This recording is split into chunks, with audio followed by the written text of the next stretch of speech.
Salut à tous, alors je suis ici ce soir devant le plus beau musée du monde et c'est pour évoquer avec vous toutes les histoires de malédictions et de terribles momies qui planent et qui hantent les couloirs du Louvre. Alors pour tout le monde aujourd'hui, c'est une pyramide polémique mais bien pratique, le Da Vinci Code, la Joconde, Assassin's Creed Unity, une scène de Edge of Tomorrow et la voix de Jean Reno dans les audioguides. Mais dès lors que l'on se penche plus sérieusement sur le sujet, on se rend compte que le Louvre c'est aussi malédiction, messe noire, reine sanguinaire, astrologue, médium,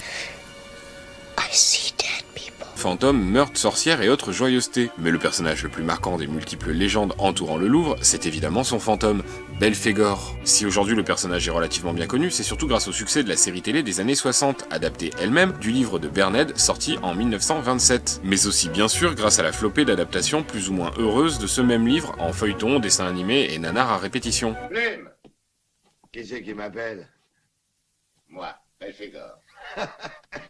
Ok, alors cette histoire de Belphégor, elle raconte quoi? Pour la faire courte. Eh bien, pour faire simple et sans spoiler l'intrigue du bouquin qui est plutôt sympa et que du coup, je vous conseille de lire, une étrange silhouette masquée hante le musée du Louvre et y dérobe un ancien trésor jusqu'ici caché sous une dalle du musée se trouvant au pied de la statue du dieu Belphégor. Un intrépide journaliste est accusé d'être le voleur que désormais la presse et la plèbe nomment Belphégor le fantôme du Louvre. Aidé d'un duo de géniaux détectives, il va tenter de découvrir qui se cache derrière le masque du fantôme et laver son honneur. Ok, alors tout ça c'est pour la fiction, mais alors aussi étonnant que ce soit, cette histoire elle est inspirée de plusieurs faits divers et de plusieurs rumeurs qui ont entouré le Louvre à une époque. En 1920, alors que le Louvre est déjà converti en musée depuis bien longtemps, les gardiens sont témoins d'étranges phénomènes. Ils entendent d'inexplicables bruits et aperçoivent une silhouette déambuler et soudainement disparaître dans les couloirs. Le bruit se répand très vite dans la capitale, le Louvre serait hanté. Un coupable est vite montré du doigt, ce serait Belphégor. Selon certaines légendes, Belphégor serait un démon du panthéon Moab. On sait peu de choses sur ce peuple, mais certains pensaient à une époque que cette civilisation avait croisé et aurait été défaite durant l'Antiquité par les Égyptiens et que pour se venger, leurs prêtres aurait libéré Belphégor, un démon de la tentation et de la luxure. Ce dernier aurait la capacité de posséder le corps des femmes pour en faire des tentatrices capables de s'infiltrer au plus près des grands de ce monde et précipiter le déclin de leurs empires. Or en 1920, le Louvre vient justement d'acquérir un étrange sarcophage moabite ainsi qu'une lourde stèle sur laquelle Belphégor serait représenté. Le fantôme Moab se serait-il évadé de son sarcophage en arrivant au Louvre? Hanterait-il encore aujourd'hui les couloirs du musée à la recherche du corps d'une femme à posséder pour perpétuer la malédiction de son peuple sur ceux qui ont osé voler son sarcophage? À cette histoire occulte, l'esprit bien cartésien de l'auteur du best-seller sur le fantôme du Louvre rajoute une touche de tangible, pas de démon dans son histoire, mais un authentique voleur de chair et de sang extrêmement doué et capable de voler les trésors du Louvre sous le nez des gardiens du musée. Ici, il s'inspire et romance l'histoire de Vincenzo Perugia, authentique et unique voleur de la Joconde en 1911. À l'époque, l'affaire était un incroyable scandale et une enquête qui passionnait l'opinion publique. D'un côté, il y avait le préfet de l'époque, froissé de passer pour un mauvais, qui avait fait piétiner l'enquête en refusant pendant très longtemps que l'on recherche le tableau ailleurs que dans le musée du Louvre, car pour lui, il était impossible que l'on puisse en faire sortir une œuvre sans être repéré. Et de l'autre, il y avait Picasso et Apollinaire, des esprits libres que l'on soupçonnait d'avoir perpétré ce vol afin de désacraliser le Louvre et tous les autres musées au passage. Au final, ce n'est que 2 ans plus tard qu'on a réussi à retrouver la trace de Vincenzo Perugia alors qu'il était en train de tenter de revendre le tableau. Ce n'est d'ailleurs qu'à partir de cette affaire de disparition-réapparition que la Joconde gagne son aura de tableau le plus mystérieux et le plus connu du monde. La rumeur, pour ne pas dire la légende même, veut que ce ne soit pas l'original de Mona Lisa qui est accroché au mur, mais une copie faite à l'époque pour mettre fin au scandale.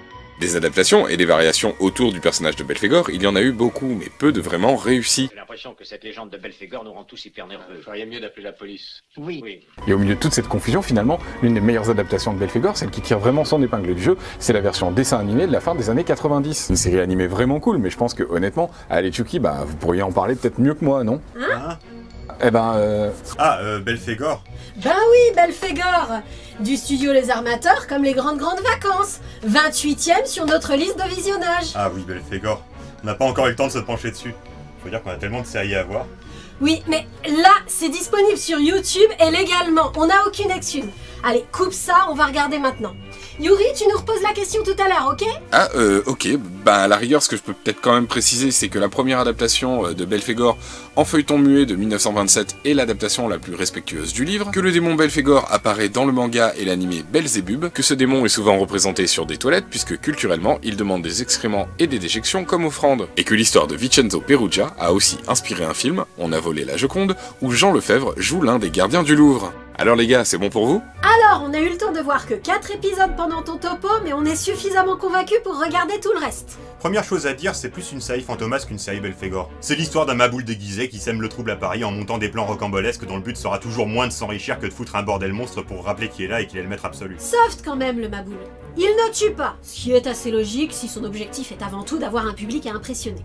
Toujours est-il qu'en tant que série policière, c'est plutôt du niveau de l'inspecteur Bayard, ce qui est certes un peu étonnant quand on s'attend à un dessin animé à double lecture destiné aussi aux adultes, mais loin d'être déshonorant si on admet que la série est pour les enfants. L'histoire est racontée du point de vue d'un couple de journalistes, lui travaillant pour la radio, elle pour la presse papier, et de leur ami commissaire, aidé par le petit-fils de ce dernier, qui est d'une aide précieuse parce qu'il sait se servir d'internet. Oui, en 1998, ça n'avait rien d'évident. Leur but dans chaque épisode est de comprendre ce que Belphégor prépare afin de faire échouer son plan.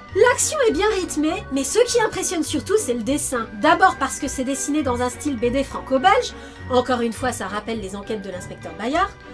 Ensuite parce que Paris a été redessiné avec une exactitude et une diversité étonnantes. Toutes les fictions se passant à Paris montrent la place du Trocadéro, mais combien prennent la peine de montrer la bibliothèque François Mitterrand? Bon, le réalisme de représentation a ses limites. Pour avoir un appart comme ça, cette journaliste doit être millionnaire. Mais surtout, très important, cette série contient Chirac en 2D. Bref, on est à peu près sûr qu'on reviendra pour en parler plus longuement plus tard. Ah bah super, bonne nouvelle. Et il sort quand du coup cet épisode? Voilà, je referme ici cette capsule, cette petite visite à la recherche du terrible Belphégor dans les couloirs du musée du Louvre. Si ça vous a plu, n'hésitez pas à faire tout ce que l'on fait sur ce genre de plateforme, liker, commenter, partager, s'abonner, sonner les petites cloches. Et puis moi je vous retrouve bientôt pour la visite d'un nouveau lieu hanté.